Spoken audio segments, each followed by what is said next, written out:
In the grand scope of competitive Overwatch, 99% of the best players are Korean, but today we are going to talk about one of the few actually good North American players. Few and far between, they do in fact exist, and Danteh is one of them. Unfortunately, he had a career that is equivalent of serving a jail sentence, being released, and then getting into an automobile wreck on his way home. So let us delve into this very sad cookie. We will begin right away with the 2018 shock. Danteh was a player who looked to have a bright future ahead of him almost immediately, even on a team that is not very good. He was capable of raking in highlights and performing well enough for even the most normie of people to notice his talent, mainly on Tracer. Nothing truly notable happened here outside of building a foundation for him. As all the other North American shock star players were becoming of age, the team overall slowly started to get better, but not enough to break out of bottom 4. This was the only season, aside from 2023, where Shock did not make playoffs. Not really much to say there, so Shock learned what the issues were going forward into the 2019 season. They started trimming the fat and building around their star players. So it was to our surprise, Danteh was traded to the Houston Outlaws for Smurf, who played on Outlaws Academy team at the time. In hindsight, I'm sure Danteh is not very happy this transpired unless he got paid an unreasonable amount of money. If you know the Shock and what happened in 2019, not being a part of that is dog shit. During this 2019 season for Danteh, instead of enjoying winning matches or making a stage, he got reacquainted with a friend he made in 2018, consistently losing. There is actually no sense of going into the Houston Outlaws roster aside from him, because as we know, this roster was garbage. Only one moment of happiness came from this team, which was an upset against the Shock in Stage 3.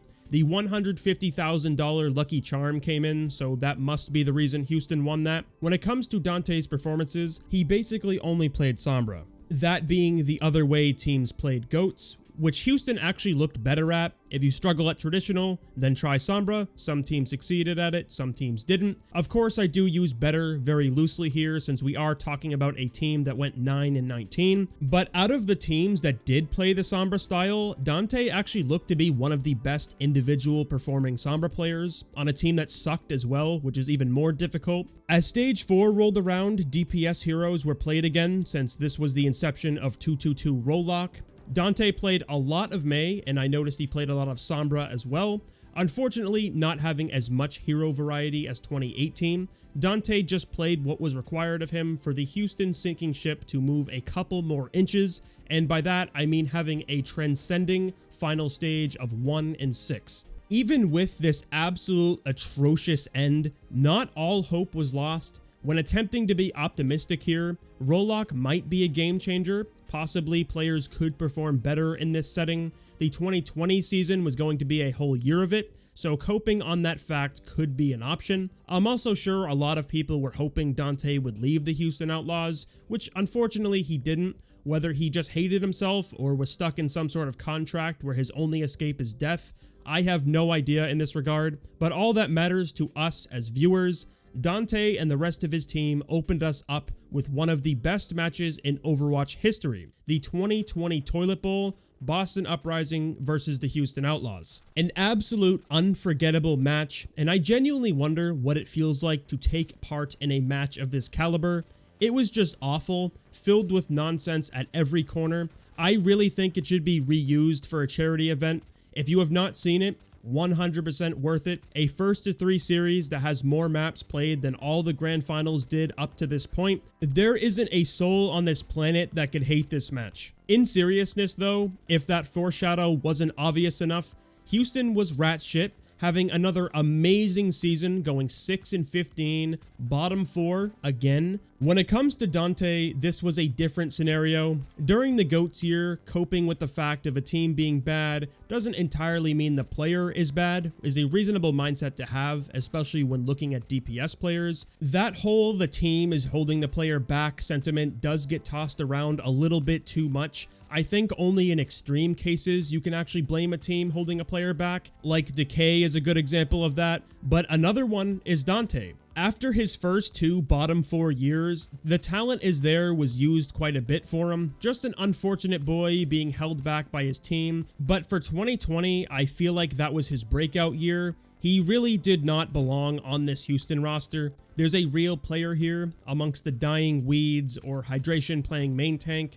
Danteh was formidable. When he played Tracer, it was outstanding. Echo looked to be one of the better performances around. His Sombra was still top tier the few times he pulled it out. Just clearly the best player on Houston, and I don't think anyone would argue with that. This team overall was really strange. I don't know what was going on here. Like the times Blase was playing Hitscan or Hydration playing main tank. Makes zero sense to me why any of this occurred. Meko underperformed like a motherfucker. He was really good on NYXL, so I don't know why his performances were so piss poor here. This roster was just a mess, but even with all that, Danteh still stuck out positively once again. If we just take a step back for a second and look at the scope of Danteh's talent as their career so far, which we've gone through quite fast. I mean, what are you really supposed to say about most of these rosters? 2018, bad. 2019, bad. 2020, bad. He's been bottom 4 3 times in a row, and the furthest he made it in a season was a match where Houston Outlaws lost their participation trophy play-ins match against Boston, where he recalled off the map as the first death in the 2020 playoffs.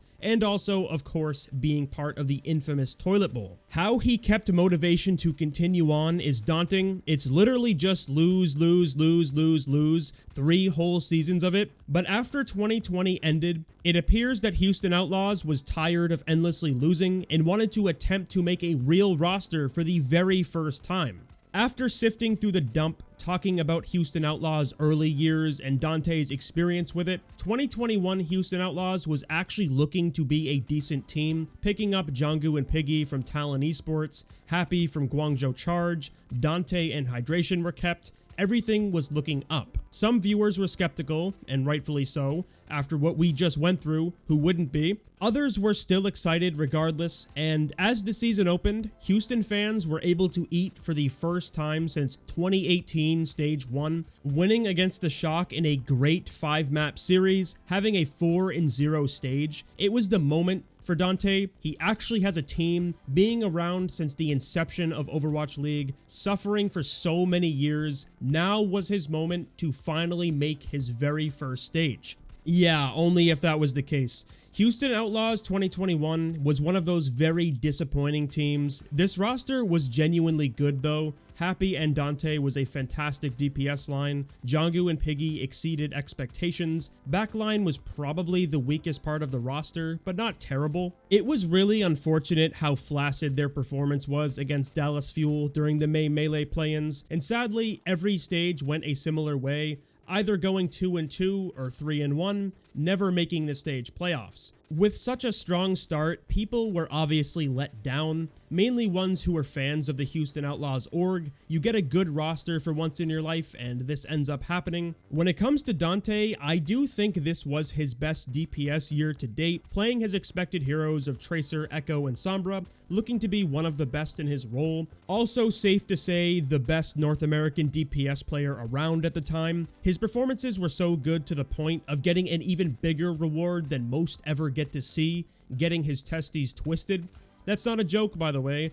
Danteh actually missed a few matches because of it. I couldn't imagine how painful this was to deal with, but he really cannot catch a break, apparently. Even when things are starting to look positive for him, the universe pushes him back down. What did he do in a past life to deserve endless turmoil to this degree? Like, was he lighting orphanages on fire, curb stomping dogs? What did he do? Sadly, even with Houston's best season to date, they still couldn't make the season playoffs, losing to Washington Justice of all teams. After this season, everyone was dropped aside from Danteh and Piggy, where Houston was looking to improve their roster even more for 2022, which was good. At least they were going to continue trying to put their best foot forward in future seasons. This is where things got really interesting for Danteh. He always played flex DPS up to this point. 2021, he proved to be one of the best. He could fit onto a top 10 list or possibly top 5 depending on who you ask. The only issue for 2022 was how Houston signed Pelican, where Danteh's good, but he's not going to play over Pelican. He just won Rookie of the Year and was Atlanta Reign's best player in 2021. On paper, having a DPS line of Danteh, Pelican, and Merit was really good, but in reality, no one expected Danteh to ever come in and just rot on the bench. effectively ending his career. The only time you'd ever see him is if we were in a meta of Echo Tracer or something similar to that. It was quite sad considering how good his 2021 year was, and he looked to be on an upwards trajectory. But to our surprise, when the 2022 season started, he did play, but it was actually on tank this time, which I don't think a single person was expecting him to role swap for a second time, because if we go back in history for a second, way back in the pre-Overwatch League days, Danteh was actually an off-tank player for a bit. Then he swapped to DPS, and apparently he's returning to tank after 4 years. I guess everything came full circle, and you'd assume him to be rusty, but shockingly, he looked similar, if not better, in comparison to him playing his traditional heroes. So when it comes to the tank line overall, Piggy and Danteh were sharing playtime in the beginning, but eventually Danteh took over the reins entirely. Piggy and Houston mutually parted ways shortly into the season. I assume Piggy wanted to actually play and not be on the bench, so it makes sense if that was the case. Danteh was clearly working very well for the heroes that were needed. Houston did sign another tank, Doge, who was there for main tanks, but we didn't really see much playtime out of him, and Danteh continued to be their go-to. So if you want to put it simply, Danteh was performing well enough to steal someone's job in Piggy, and 2 people's jobs if you blame Danteh for Doge not getting any playtime. On top of that, a role swap like this is not an easy thing to do, the most infamous example being Fleta. He was really bad, one of the worst tank performances most have ever seen. I am honestly not sure who was worse, Silver 3 or Fleta. Regardless, it was impressive to see how seamless the change was for Danteh. Of course, Houston didn't come close to winning any stages. They made a few LAN appearances, but way more importantly, for the very first time, Danteh and the Houston Outlaws made playoffs in 2022. It took 4 years of saying the talent is there, Danteh being praised as a good player, just never being able to make that push, and all it took was him changing roles and the org to actually spend money and time making a roster.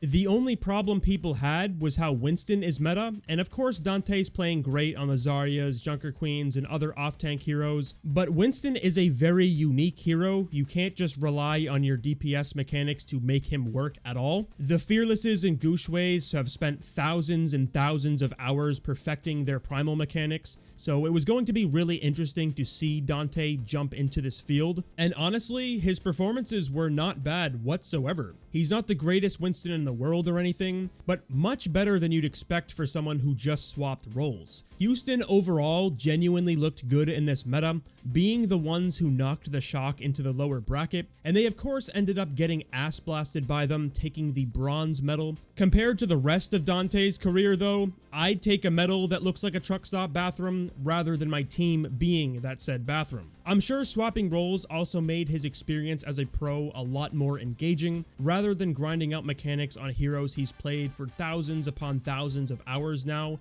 It opens up a whole new world of figuring out how you want to play these tank heroes, figuring out your own playstyle, and grinding out new skill sets, reinvigorating that interest to keep grinding and moving forward. His first year playing tank was his best season to date. Being top 3 was never expected from Houston Outlaws, and people had high hopes for them, but mainly for Danteh going into the next season. After 2022, Danteh had a choice. Does he want to continue playing tank or return to DPS? Lots of questions were tossed into the air. If he went back to DPS, would he be able to compete with the people in his role? Flex DPS competition was getting higher and higher, and he presumably has not scrimmed it in over a year, so no one knows how he's going to perform. His tank was looking pretty good though, so it would make sense to just say fuck it and look for a team on both roles and just see what happens. LA Gladiators were the team who bit into the Danteh tank snickerdoodle and decided to give him a chance at a solo tank role. This roster was looking pretty good in the beginning.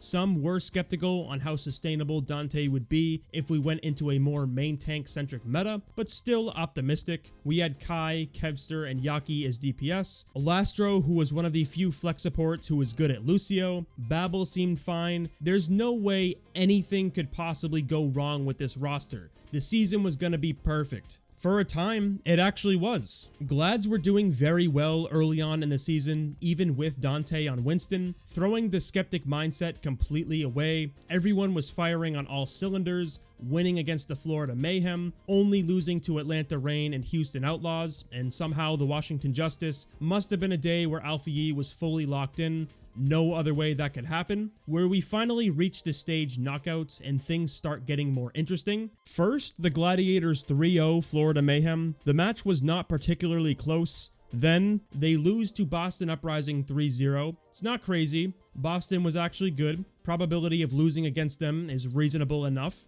Afterwards, Glads have a rematch with Florida Mayhem. Whoever wins this match would go to the mid-season LAN in Korea. It was a very close series, went to map 5, both teams played very well. Unfortunately, or fortunately, depending on how you look at it, Florida ended up winning this, so it's not an eye-opening loss. Of course, it sucks not making LAN, but when you're losing to a team who would then later win the 2023 Grand Finals, it's not that big of a deal. If Glads got beat down by Vegas Eternal, sure, none of these guys should have jobs anymore if that happened.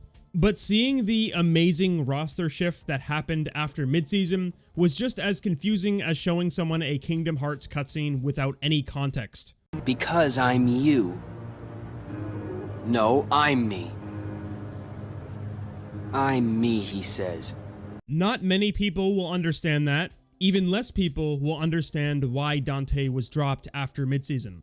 Looking at this as rationally as possible, they picked up Marvel, who was going to be a better mechanical Winston than Danteh. Marvel was looking quite good on O2 Blast, redeeming himself after being on the Seoul Dynasty for so many years, then briefly swapping around to various teams. Outside of Sigma in 2020, he never got the shine very much. If we look at Danteh's performances and Glad's overall, they obviously were not the best in the world, but they weren't bad either. Only one map from making the LAN. You would easily be able to make playoffs with a team like this. So I don't see a real reason to replace him. And not only this, since when it comes to actually acquiring the asset in Marvel, there are two really big problems when picking up a player from Korea mid-season. In Glad's case, 1, Marvel doesn't speak the same language as half this roster does. 2, you need to get him a work visa and fly him over from his country, so the first few matches he's going to play were going to be on ping. That situation doesn't sound,